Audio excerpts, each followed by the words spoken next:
Well, good morning, everybody. It is awesome to see all of you who are here present with us, those who are also visiting with us today. We are really glad that you have come our way. We just want to thank everyone, first of all, for the opportunity that you gave our young people last week to go to SOAR Youth Rally in Augusta, Georgia. It's a really great event. Our kids came back and they were all buzzing. I hope they were able to talk to the parents, and the parents are talking to you to let you know what they learned and what a great time that they had. And of course, this weekend, a really big weekend down in Orlando with the Lads to Leaders Convention, and I hope that you'll be praying for our young people as they go down and compete, and as all of our families travel. It's going to be a fun, but also a great and challenging weekend, and I hope that we do well. I hope we do well. I think we will. So I'm pretty confident. You know, numbers are very important when we begin to think about things. And today what I'd like to discuss with you is the idea of the power of two. And as we go through, you can pick a lot of verses and a lot of things out of the Bible, but to me, there are 5 things I wanted to share with you this morning that have to do with the number 2 and the power of 2 as we begin to think about this. And of course, when we think about the idea, we can do more together. Now, I'm not a mathematician or anything like that, but I do understand this concept. If you have one person that can do a job in 3 hours and another person can do the same job in 3 hours, if you put them together, we would say it would take them an hour and a half, right? Because that's 3 divided by 2.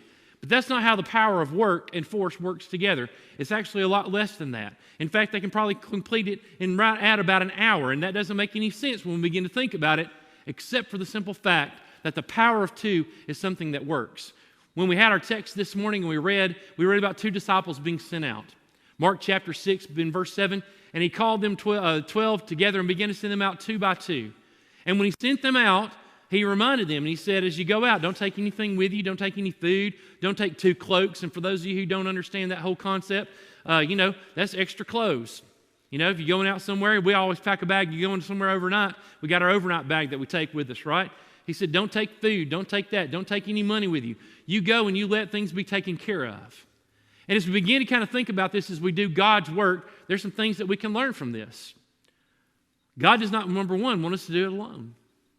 I find it always fascinating when we begin to look through the scriptures and we begin to think about all these things. I kind of laugh now when I read Paul's missionary journeys, because Paul never went anywhere by himself. In fact, the first missionary journey was the Holy Spirit's idea, and Barnabas was kind of the lead anyway. So when he goes there, we have Barnabas and Saul that turns into Barnabas and Paul. And then later on, Paul takes Silas and others with him as he goes on his journey. Barnabas going with John Mark. When we see in Acts chapter 4, it's not just Peter or John by themselves going to the temple to do God's work, but Peter and John go together. And they're doing God's work together, and that exponentially makes things happen. And so we need to have that understanding. God doesn't want us to do it by ourselves. And if we're feeling like we're having to go out here in the world and do the work of God all alone, then maybe we need to consider the power of 2 and invite somebody to come with us or to confer with someone for help and to have an understanding about that. We can do more together. We can do more together. The book of Ecclesiastes chapter 4 verse 9 says, 2 are better than 1 because they have a good reward for their labor. And so when we begin to think about that, as that power works together, 2 can do more. But I really want to spend a little time on this third idea. God will provide for the work. God will provide for the work. And I think a lot of times we sit here and one of the most, used excuses of doing something for God is this thing. I don't think we have enough of. And you fill in the blank with whatever it is. And the sentence may not come out exactly like that, but it comes out like that. I'm just not sure we have enough talent. I'm not sure if we have enough workers. I'm not sure if we're going to have enough money. I'm not sure if we're going to have enough of this or enough of that. And to me, when we stop, we have to answer and understand this concept with God. What happened? Well, they went out and what did they do? They did things that they'd never done before. They cast out demons. They healed people. They did things that the world would call amazing, astonishing, unexplainable. But it wasn't because of who they were. It was because of the God that they were serving. And that same concept should come to us when we begin to go out here and think about this. When God asks us to give, when God asks us to sacrifice, when God asks us to do something, what does He always promise?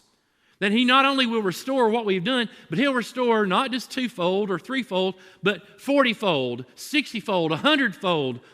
He'll give us more than we've ever been given before.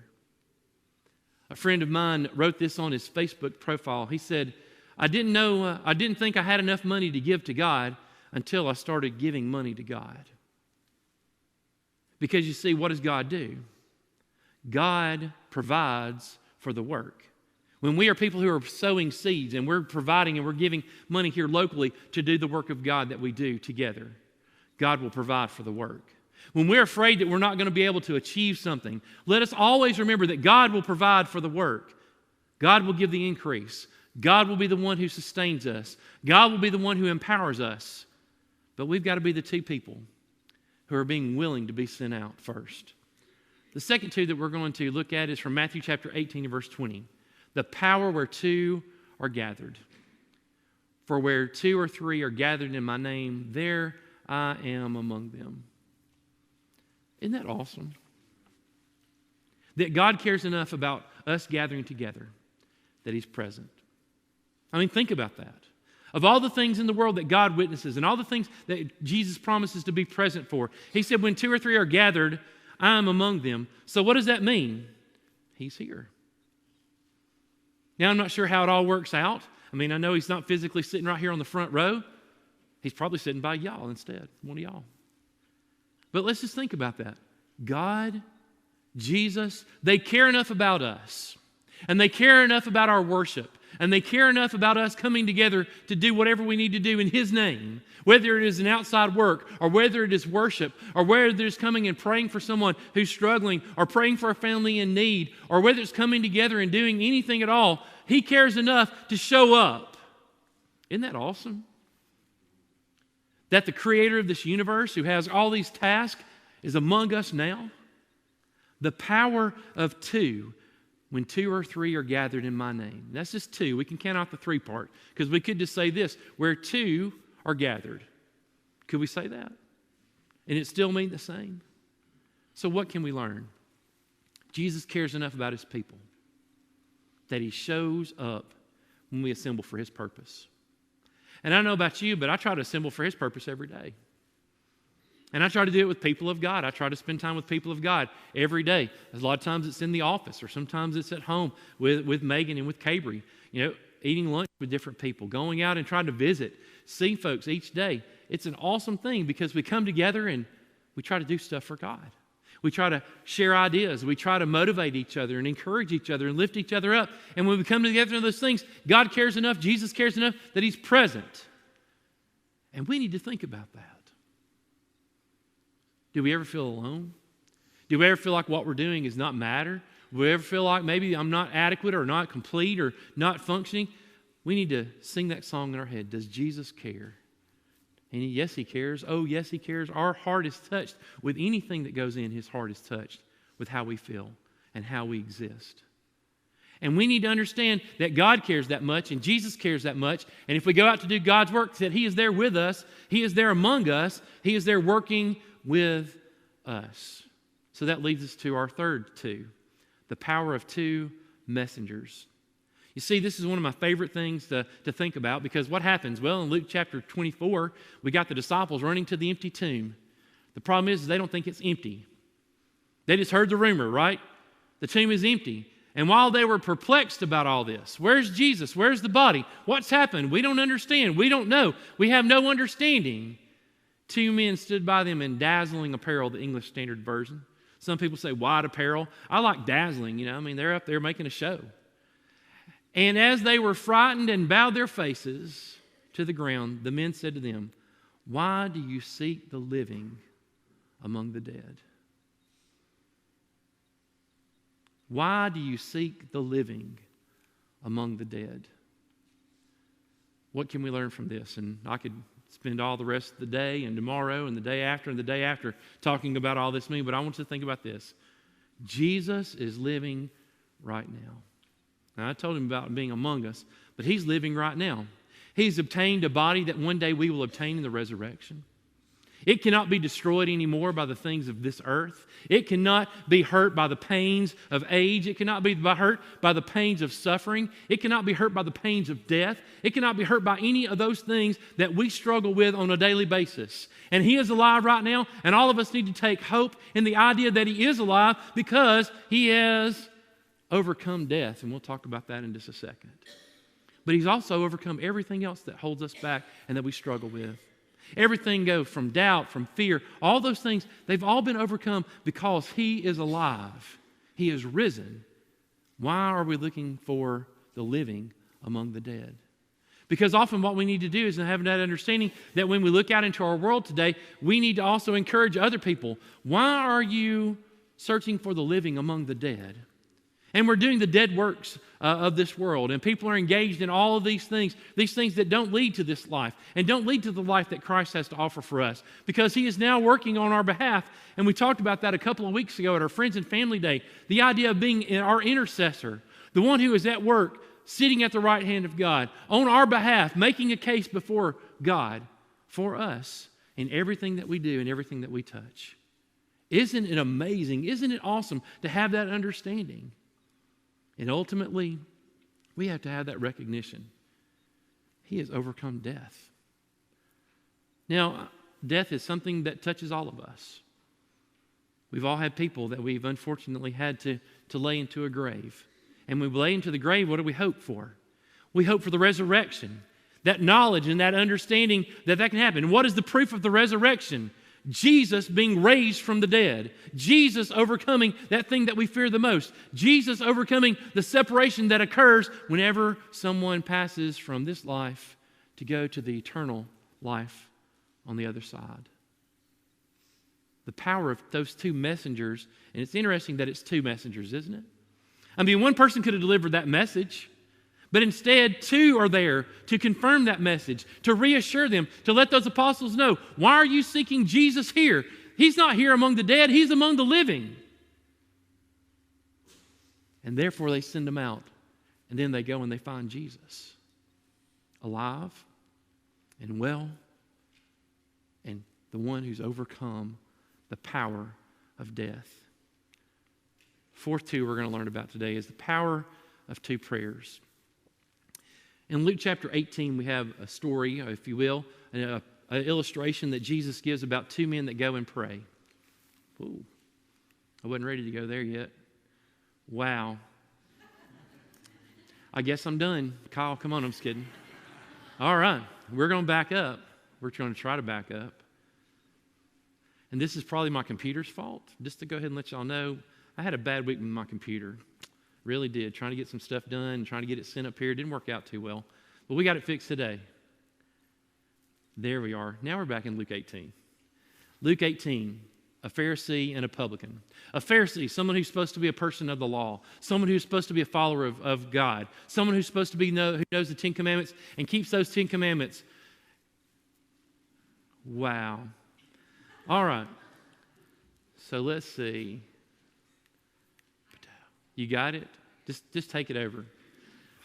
So as we have this Pharisee and we have this publican, we have this Pharisee. He goes in and he makes this prayer. And his prayer basically says, hey, God, I'm glad that I serve you. Aren't you glad that I serve you, God?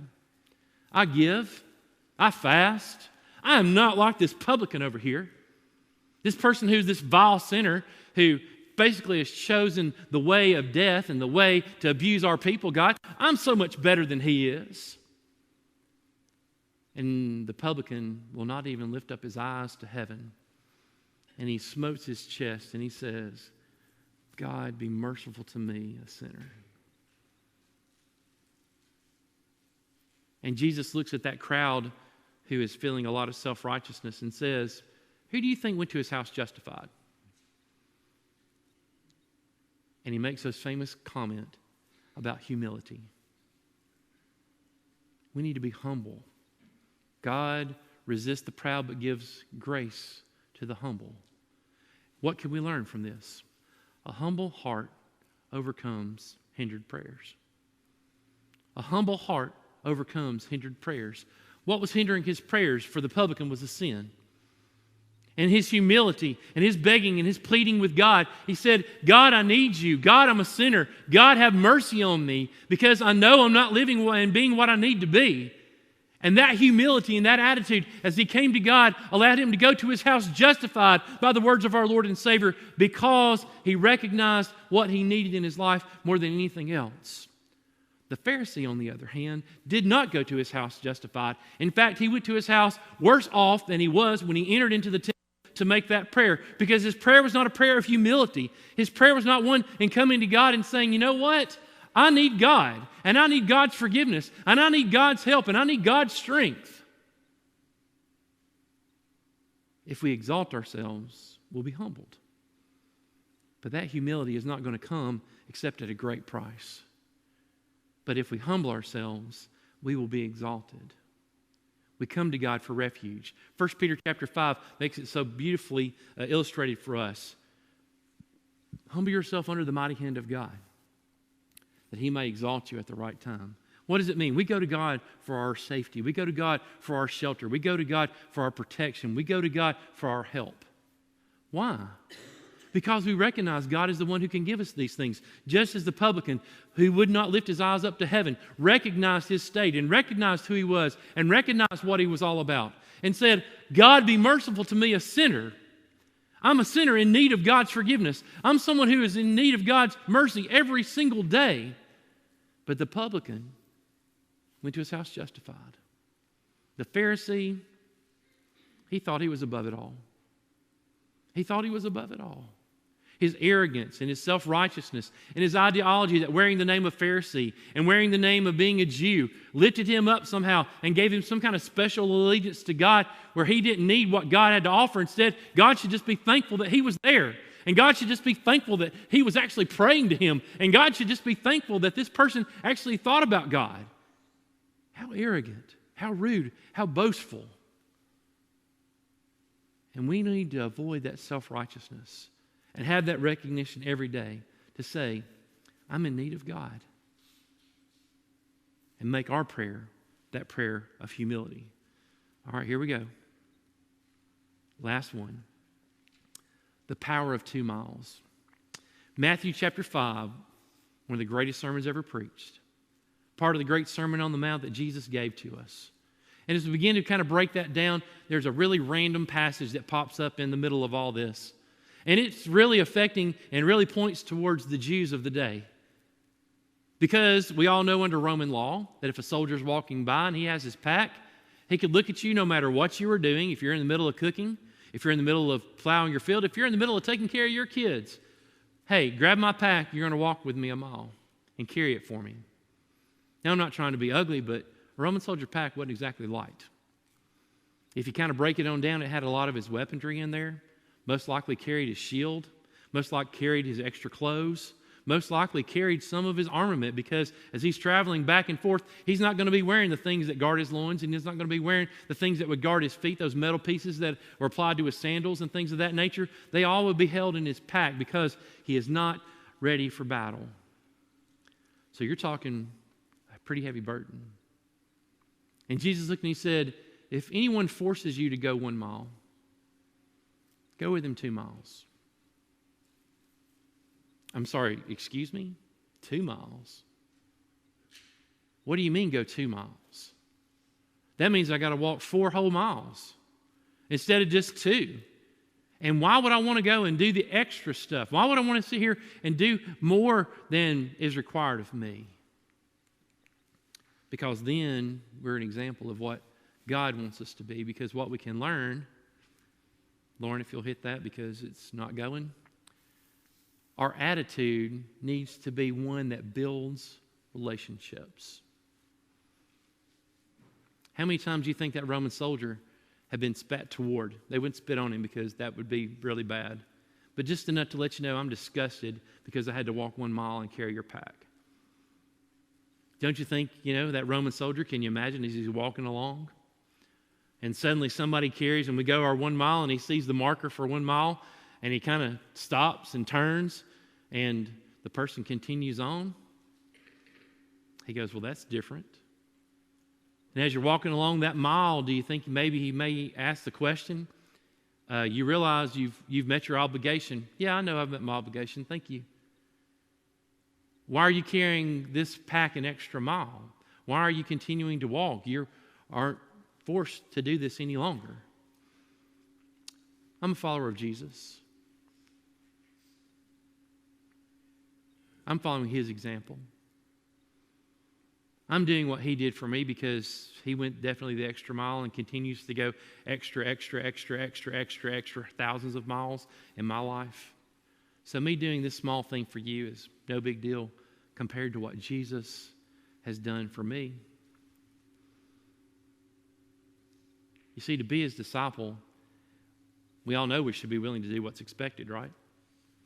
I mean, let's just go ahead. We could pock off the list right down there, become a Christian, obey the gospel, be baptized, right? And then be at worship services, be at Bible studies, go and tell the world about Jesus. Go and do all these little things that we could talk about and put together a nice little checkbox list if we want to, that a lot of people have been following and do follow, and I think there's all great and wonderful things, but there's things that we know as a Christian, these things are expected of me. But what about doing the extra? Doing the things that really stand out. Doing the things that make the most difference in people's life. I always hear people when you do something in forums, sometimes they say, you don't have to do that. And I like to reply back and says, I know I don't have to, I want to.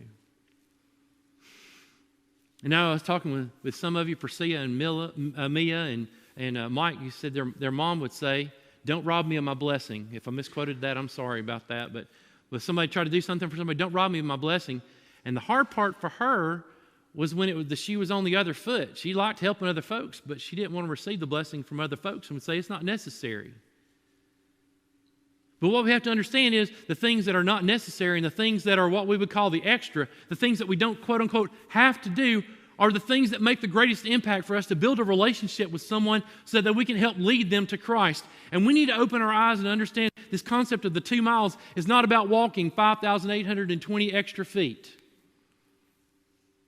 Instead, it is standing out in the world when the things are easy. When we do not act like the world, it's easy. Because when we don't act like the world and we don't react like the world, people see something different in us. And that opens the door for us to ask questions and to say, what's different about you? Why are you doing this? What's going on? And we have the opportunity to share with them Jesus. And talk about how that he's walked those miles with us. And he's held our hand. And sometimes he's even carried us. Because that's who he is. He is the God that does the stuff that's extra. And when we stop and we begin to think about this power of 2, I'm going to go ahead and throw an extra one out for you today because all of us, we have a choice right now. Because there's 2 decisions to make as we move to the idea of the invitation of Jesus. Am I right with God? Am I not right with God? And when you ask yourself that question, the answer should be evident. If you feel you're right with God, I'm right with God, man, we're good. Because when I look at all these things that we've studied about 2 people being sent out, I believe that we can go out and do great things. I want to go and do great things with other people, believing God will provide today. As we go out and we look at those 2 prayers, I'm not arrogant in my prayer life. I'm humble. I want God to be at work on my behalf. And we go through and we talk about just all these ideas of 2 messengers. Hey, I share that message. I'm out here doing these things. I'm doing the things that are extra. Or maybe I'm not on the right side of the 2. And I know that when we talk about this invitation, and I know I say this, in an audience like this, there's somebody who probably could use a prayer. There's probably somebody here who's not a Christian. There's someone here who needs to respond to the gospel. And if that's you, don't choose the other road. Choose the road that leads to life. Choose the road that says, I'm going to come and ask for help. Choose the road that says, I want to let God and Jesus and the people here be a blessing for me today. To pray with me and to encourage me and to lift me up. Because you see, the whole idea of coming to God and understanding these things is casting our cares on Him, hiding ourselves under Him so that He can exalt us. It's hard to ask for help. It's hard to say, I need help. It's hard to say, I need to make changes. But when we sow those seeds and we say those things to God, what does God do? Like the prodigal son, He gives us what we need and more. And if you need more in your life today, the God of heaven is willing to provide it. While we stand and sing this song, won't you come?